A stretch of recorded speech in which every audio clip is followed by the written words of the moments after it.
We all deal with the Sunday scaries, right? Sunday scaries are those oh shit, stressful, nervous, can't sleep, dread feelings that hit you on Sunday evenings when you think about work or just freaking life. Unfortunately, you can feel that same pit in your stomach any day of the week. Thankfully, Sunday Scaries CBD gummies were made to defeat the crap that life throws at us. These are the perfect CBD gummies for professionals on the grind, super moms, students, party animals, and everyone in between. Look, I get really nervous before these interviews that we do. So I take 2 CBD gummies every Sunday before these interviews, and the Sunday scaries are gone. I have no problem with these interviews. So we've partnered with Sunday Scaries to bring you an incredible offer. Head over to sundayscaries.com and use promo code Deluxe15 at checkout to get 15% off of your entire order. That's sundayscaries.com and use promo code Deluxe15 at checkout to save 15% off of your entire order. This podcast is part of the Deluxe Edition Network. To find other great shows on the network, head over to deluxeeditionnetwork.com. That's deluxeeditionnetwork.com.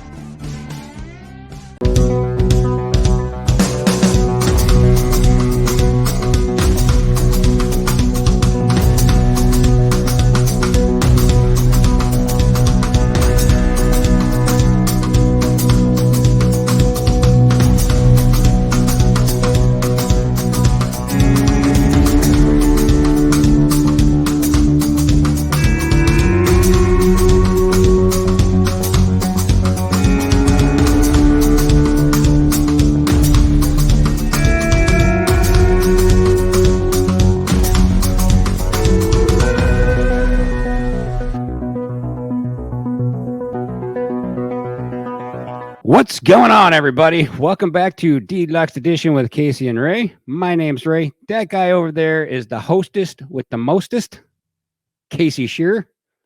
How we doing today, Casey? Good, buddy. How are you?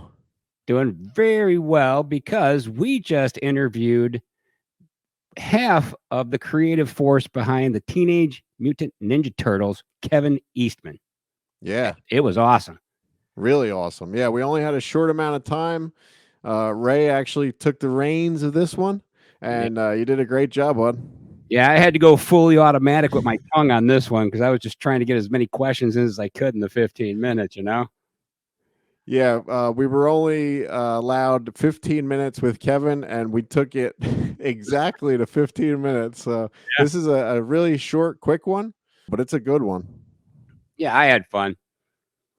Say, why don't you do the house keeping there, Casey? Sounds good, Ray. All right, we are a part of the Deluxe Edition Network. You can find all of the other great shows over at deluxeeditionnetwork.com. And the podcasts of the month this month are Metalhead Journeys and The MILF and Me. Go find them over at deluxeeditionnetwork.com. If you'd like to support the show, you can go over to patreon.com/deluxeeditionpod. You will find the episode immediately after it's recorded and unedited. If you would like to go over and check out our Instagram page, we are at Deluxe Edition Pod. Ray is handling all of the postings over there. We found a new little clip site with lots of new clips from our shows, lots of reels and other stuff going on over there. Or if you would like to find all of our previous shows in one spot, head over to deluxeedition.show. What else, Ray? If you would like an official bootleg sticker for the Deluxe Edition, you can head over to TeePublic at my store, which is the 10-Cent Beer Night Podcast. Get yourself a magnet, buy a bunch of magnets and just go around town seeing what things are made of metal and sticking them to them, and then just leave them there. Yeah, share them around. If you find a sticker or a Deluxe Edition magnet anywhere, take a picture of it, send it to us, and maybe we'll send you something. Yeah. They're everywhere, believe me. Like a magnet or a sticker. All right. Here is our chat with Kevin Eastman. Hey, Kevin, how are you, man? Good, thanks. How are you guys doing? Good. Happy Saturday. Yes, sir. How's your day going?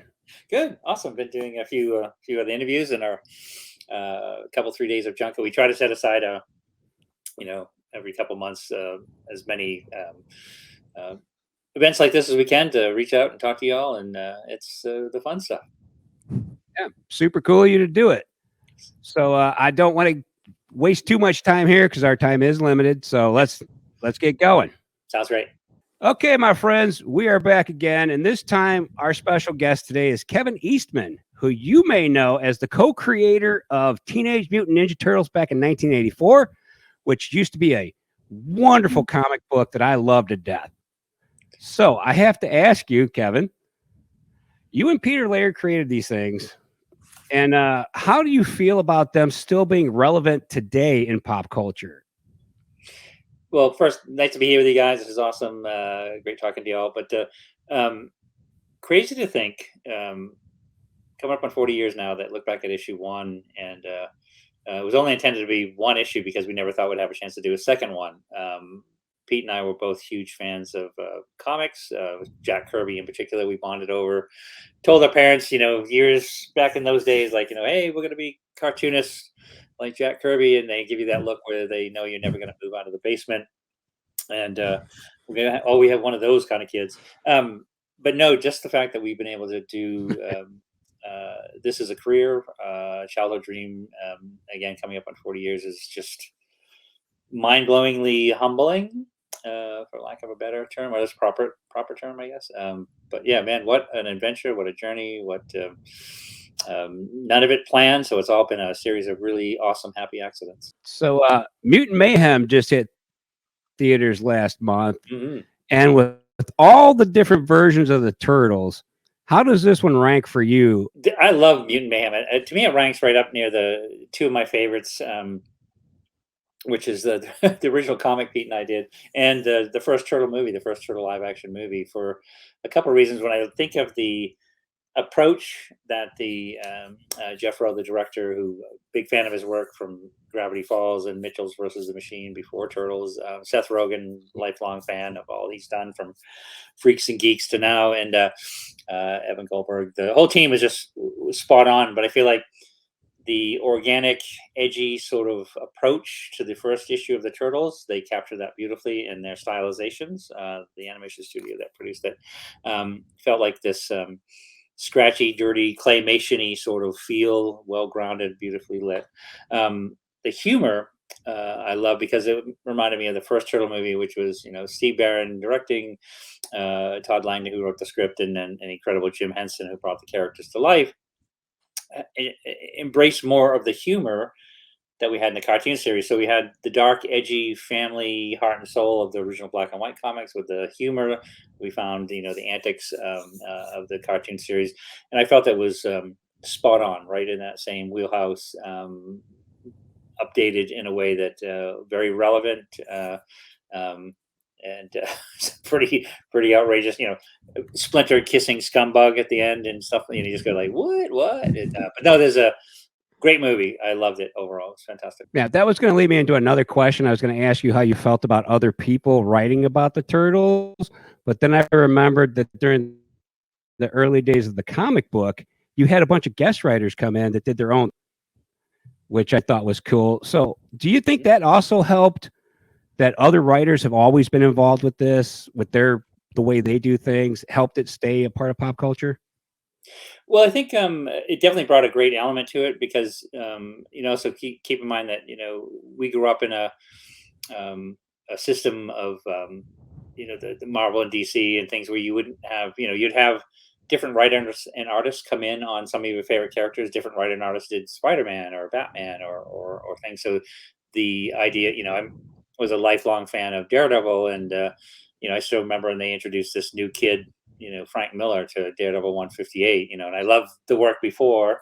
I loved the work after, but that particular thing was just fantastic. So when we started getting super busy with the exploration of the cartoons and the toys and not taking away from the day-to-day creative on the comic, we were able to work with some really fantastic people that brought in ideas and characters and things into the context of the foundation that Peter and I created. I think, everything that we've seen of every version of the Turtles up till right now is based on, I guess, for the first 15 issues that Pete and I did.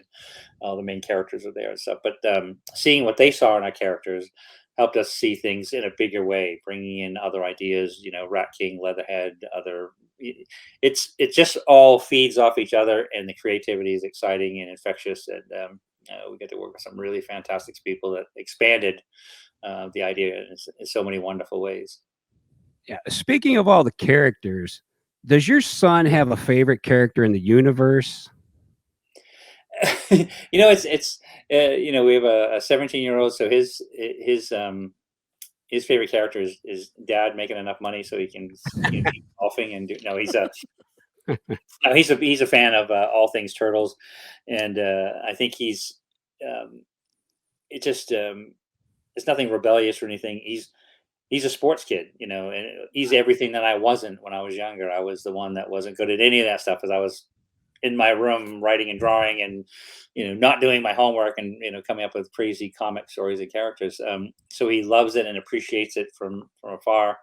But it was funny. Probably one funny moment was we were at some show when he was younger, and a lot of people are in line, and he's thank goodness and bless all those fans that are willing to stand in line to see me.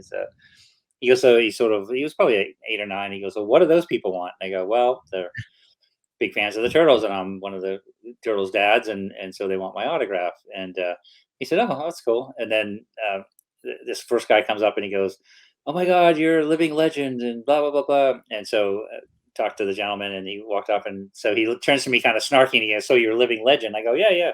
They call me the Ledge, It's like, and so the Ledge wants more popcorn or more, And so it became a joke in family. So every once in a while, I'll drift into the becoming the Ledge and demand all kinds of odd things like more pizza and stuff like that. So, Does your schedule allow you to see a lot of his sporting events then? Oh yeah, no, that's what's great about it. So we still keep a pretty intense schedule of work and shows that Courtney and I do. But yeah, in fact, when he was younger, we didn't travel for about 7 or 8 years.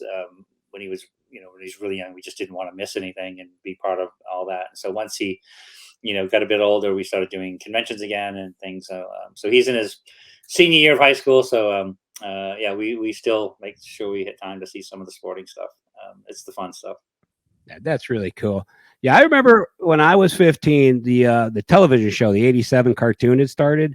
Yep. And we used to watch that thing all the time. Even though we were already in high school, we watched the shit out of that thing. Yep. And then it wasn't until like 90, when we found the original big ass black and white comics. Yeah. We were like, holy crap, these turtles are so much different. Yeah. Yep. Yeah. No, it was an interesting thing in that we had the height of the black and white comics probably sold 100,000 copies, which is phenomenal. Nothing to take away from any of that, of course. But once the cartoon series came out, it was now suddenly millions of people, and it expanded out from there globally. But at the time where, say, when you were a young child and you were watching the cartoon series, that was your introduction to the Turtles. You get to 3 years in, and you start to grow out of them and onto other things. And in our case, in some cases, that's where some of the fans that were exposed to them as a cartoon character then discovered the black and white comic books and like, wait, and we sort of, that Michael Corleone thing. Just when you're trying to get out, we reeled you back in. You did. And so that kept fans on board with all things Turtles for longer, which was kind of cool. It's sort of a back way into the original series. Yeah, and those original comics were the big giant ones. And why did you guys go to the standard size? Why didn't you stay with the big ones? When we a lot of pressure from distributors and comic stores, but the funny part is the larger size was a mistake. That we went to this really tiny printer in Dover, New Hampshire, to print the first issue, and it was the standard size of. We brought this little booklet in. It was like a kind of a TV guide. They call it TV Facts mixed with local advertisement. It was a leave behind that people could pick up at the convenience store or the grocery store. And so we went there and we said, we want this kind of newsprint. We want to make a comic book like this in this size. And so we brought him all the material and brought him all the stuff, and we printed him. So we went to see him. He had printed him the same size as his TV Facts thing with a cover. And so we were like, "Oh, it's supposed to be comic size." And he goes, "Well, you probably should have told me that." Anyway, so we said, "Well, this is cool." Anyway, so we kept it to issues 1, 2, 3, and 4, and then Raphael. And it was around then that the sales numbers were starting to get up there, and a lot of comic stores were just saying, "Look, we get a lot of complaints. People can't put them in comic bags, and we don't have any place to put them on a rack, and and this and that." So when we went to color covers on issue 5, that's when we switched to the more standard comic size. But when we started doing Last Ronin, that was my specific request, is that we make Last Ronin oversized like the original series, not only in page count, 40 pages an issue, but also in printed size. And it's the same thing. Even today, people are like, "We love that you did it big like the old comic books. We can't find any bad." We said we have to take a magazine size thing and cut it down and put it into golden age bat and so. Do you think that might have actually helped the sales because they were bigger size? Like maybe they stood out a little bit? Great point. In fact, we had heard that comment more than a few times, that the guy, different comic shop owner, said, "Well, I didn't have any place. It didn't fit in my racks. So I put it on the counter next to the register, sort of right there, because I had something I could sort of put it in."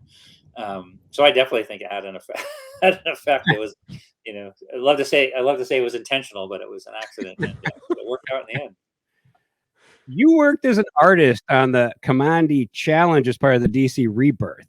Yeah. Now, Mike, what I want you to do is I want you to pitch why Teenage Mutant Ninja Turtle fans would love Jack Kirby's Commandy, the Last Boy on Earth. Sure, absolutely. The Commandy, the Last Boy on Earth was very important to me, because not only was the movie that I saw, the first movie I saw in a movie theater was Planet of the Apes, and I was very young, of course, and shortly thereafter, Jack moved to DC Comics, started doing a bunch of really wonderful titles, including Commandy, which is under that concept. Animals, there was a great disaster, and animals ruled the earth, and the humans were reduced to more like a slave-like level of animal, if you will. And I think that was a directly responsible for me becoming really enamored with anthropomorphic mutant characters. They had gorillas and they had tigers. They had everything was there, and so definitely that world to me, especially as a 12-year-old, 11, 12-year-old boy in a small town in Maine, I felt like the last boy on earth sometimes. But there's definitely in fact, that would be probably my number one choice for a crossover. Besides the Turtle Daredevil, would be a Turtle Commandy, because I think I'd like to put the Turtles in that world of Commandy as an experience, because I think could be a really great story, and very reflective. Yeah, they're not hiding in the sewers; they're in a world where animals rule and humans don't.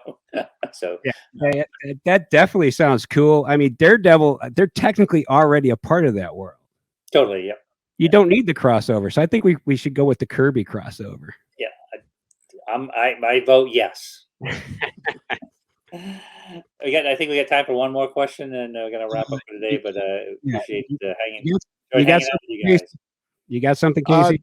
Just tell us what you're working on next, Kevin, and plugs before you head out.